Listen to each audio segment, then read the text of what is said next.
একটু খেয়াল করে দেখেন। আসসালামু আলাইকুম। ওয়ালাইকুম আসসালাম। আপনি কে? আপনাকে তো চিনতে পারলাম না। আমি রসুলপুর থেকে আইছি আমার ছেলের কাছে। এইটাই তো আমার ছেলের বাসা না? আপনার ছেলের বাসা মানে আপনার ছেলে কে? আমার ছেলের নাম রুবেল। আপনি রুবেল সাহেবের বাবা? কিন্তু রুবেল সাহেব যে বলছে ওনার মা বাবা কেউ নাই। না না, আপনি রুবেল রে আমার কথা বলেন, তাইলে বুঝতে পারবেন। আচ্ছা ঠিক আছে, আপনি ভেতরে আসেন।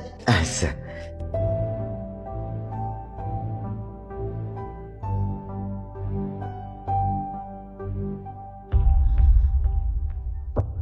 আচ্ছা আপনি এখানে বসেন, আমি স্যারকে ডেকে নিয়ে আসতেছি। আচ্ছা আচ্ছা।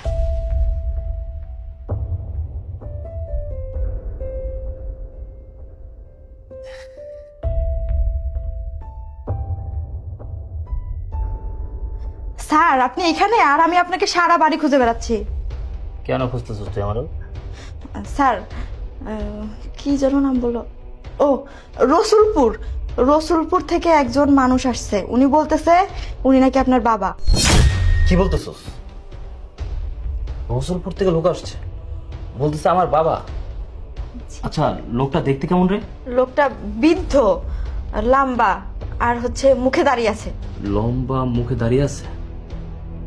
আচ্ছা তুই কি কাউকে কিছু বলছস? না না স্যার, আমি কাউকে কিছু বলি নাই। ঠিক আছে, তুই কাউকে কিছু বলবি না, কেউ যেন এই কথা না জানে, ঠিক আছে? আমি দেখতেছি কি আসছে, তুই কি তোর কাজ কর। ঠিক আছে স্যার।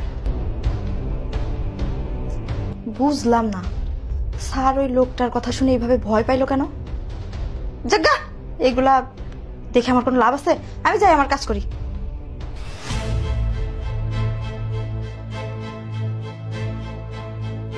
আরে বাবা তুমি? রুবেল, রুবেল দূরে কেন? এদিকে আয়, এদিকে আয়। কেমন আছিস বাজান? তুই শুকাই গেছিস কে? এত ভালো আছিস? তুমি এখানে কেন আসছো? আমি আসতে বাধ্য হইছি। বাবা তোর কোনো খোঁজ খবর নাই, চিঠি দেস না, ফোন করিস না। তোর মা তো অসুস্থ, খালি রুবেল রুবেল রুবেল কইয়া খালি খালি কান্দে, খালি কান্দে। তোর মা আমারে জোর করে পাঠাইলো, যাও পোলাদারে নিয়ে আসো। তাই আর কি তোরে নিতে আইছি। তোমার এইখানে ঠিকানা কে দিচ্ছে? তোর ঠিকানা আমি জোগাড় করছি, তারপর সোজা চলে আইছি।